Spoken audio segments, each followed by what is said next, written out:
आज 26 जून 2026 ज्येष्ठ मास कृष्ण पक्ष पावन दिन है। आज के इस शुभ अवसर पर 3 लौंग के दाने को एक लाल रंग की पोटली में बांधकर अपने पूजा घर में रख दें और यह विशेष उपाय आप जरूर से कर लेना, क्योंकि यह उपाय करने मात्र से आपके घर में धन की वर्षा होने लगेगी। आपको पता भी नहीं चलेगा कि इतने सारे पैसे आपके घर में आ कहां से रहे हैं। आप बहुत जल्द ही धनवान बन जाएंगे।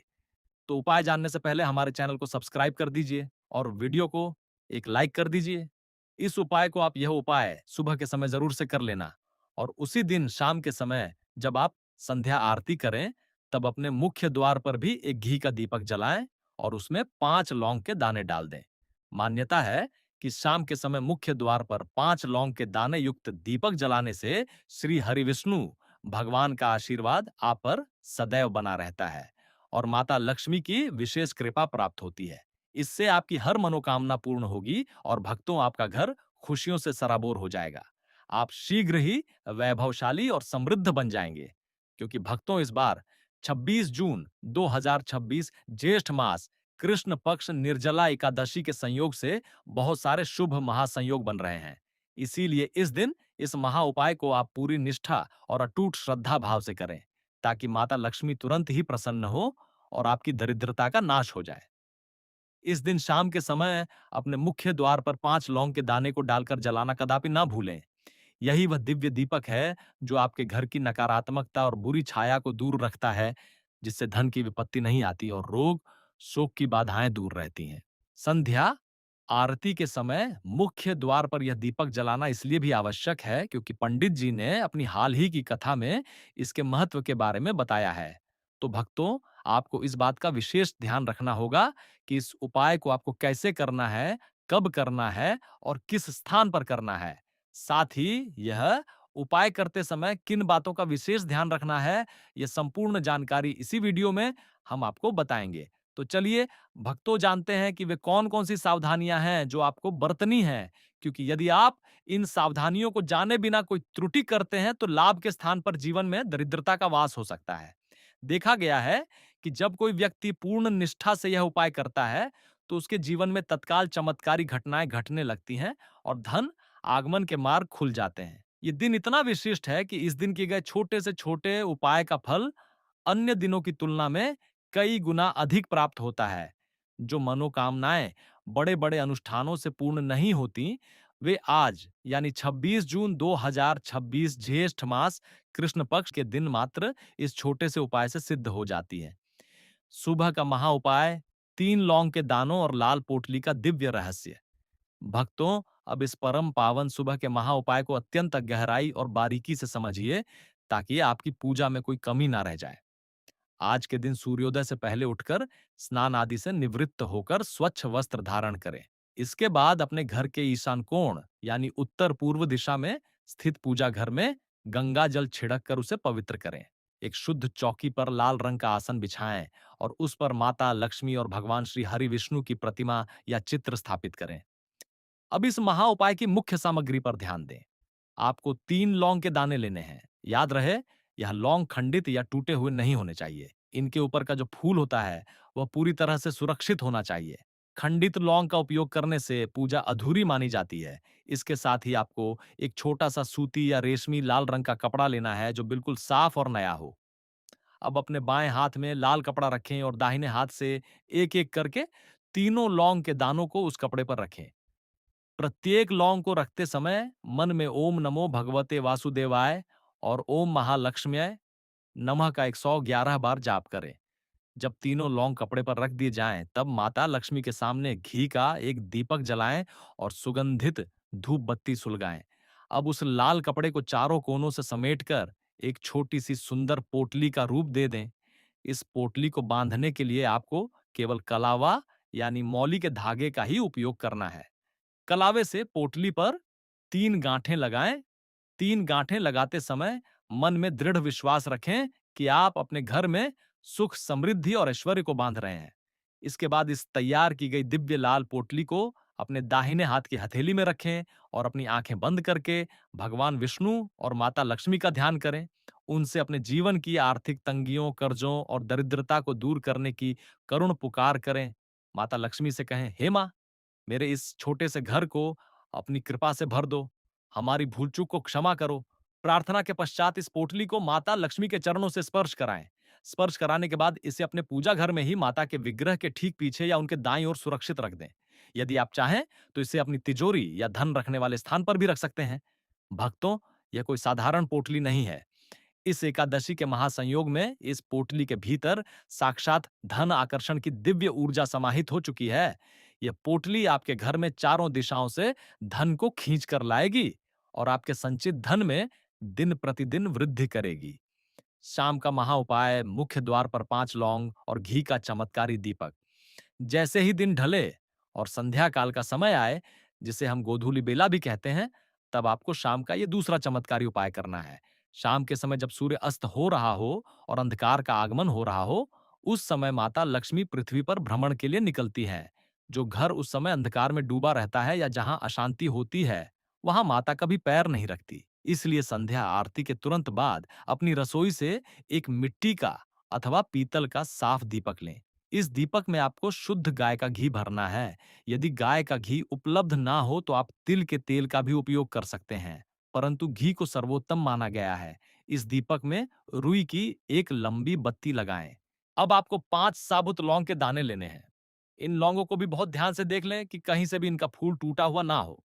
इन 5 लौंगों को अपने हाथ में लेकर अपने पूरे घर में हर कमरे में शौचालय और स्नानघर को छोड़कर घूम जाएं। घर के कोने कोने में घूमते समय मन में यह भावना रखें कि यह लौंग आपके घर की समस्त नकारात्मक ऊर्जा, क्लेश, नजर दोष और वास्तु दोष को अपने भीतर सोख रही है। पूरे घर में चक्कर लगाने के बाद अपने मुख्य द्वार पर आ जाएं। मुख्य द्वार की चौखट को साफ पानी या गंगा जल से पोंछ लें। अब दीपक को जलाएं। दीपक की लौ का मुख उत्तर या पूर्व दिशा की ओर होना चाहिए। जब दीपक अच्छी तरह जलने लगे, तब अपने हाथ की 5 लौंग को एक एक करके उस जलते हुए घी के दीपक में डाल दें। जैसे ही लौंग घी के संपर्क में आकर जलेगी, उसमें से एक विशेष दिव्य सुगंध और धुआं निकलेगा। यह धुआं साक्षात काल का नाश करने वाला और दुर्भाग्य को सौभाग्य में बदलने वाला होता है। इस दीपक को अपने मुख्य द्वार के दाईं ओर जब आप घर से बाहर निकल रहे हों, तो सीधे हाथ की तरफ रख दें। दीपक रखने के बाद चौखट पर प्रणाम करें और माता लक्ष्मी का आह्वान करते हुए कहें, हे महालक्ष्मी, मेरा मुख्य द्वार आपके स्वागत के लिए खुला है। इस दीपक के प्रकाश से आलोकित होकर आप मेरे घर में स्थायी रूप से वास करें। पंडित जी ने अपनी कथा में विशेष रूप से जोर देकर कहा है कि जो भी भक्त इस एकादशी की शाम को मुख्य द्वार पर 5 लौंग युक्त दीपक जलाता है, उसके घर में अकाल मृत्यु का भय समाप्त हो जाता है। बीमारियां घर छोड़कर चली जाती हैं और राहु केतु की बुरी दशाएं भी शुभ फल देने लगती हैं। निर्जला एकादशी की भावपूर्ण एवं विस्तृत पौराणिक कथा। आइए भक्तों, अब उस परम पवित्र और हृदय को झकझोर देने वाली भावपूर्ण कथा का श्रवण करते हैं, जिसके बिना इस एकादशी का व्रत और उपाय कभी पूर्ण नहीं हो सकता। यह कथा महाभारत काल की है, जो हमें त्याग, भक्ति और ईश्वर की असीम अनुकंपा का बोध कराती है। एक बार की बात है, हस्तिनापुर के महल में चारों वेदों के झाता और परम ज्ञानी महर्षि वेदव्यास जी पधारे। पांडवों ने उनका बहुत आदर सत्कार किया। सभी पांडव युधिष्ठिर, अर्जुन, नकुल, सहदेव और माता कुंती तथा द्रौपदी ने महर्षि के चरणों में प्रणाम किया, परंतु भीमसेन एकांत में उदास बैठे थे। भीमसेन के विशाल शरीर में अगाध बल था, परंतु उनका हृदय एक अबोध बालक की भांति कोमल था। भीमसेन व्यास जी के समीप आए और अत्यंत करुण स्वर में बोले, हे परम पूजनीय पितामह, मेरी एक बहुत बड़ी दुविधा है, जिसका समाधान केवल आप ही कर सकते हैं।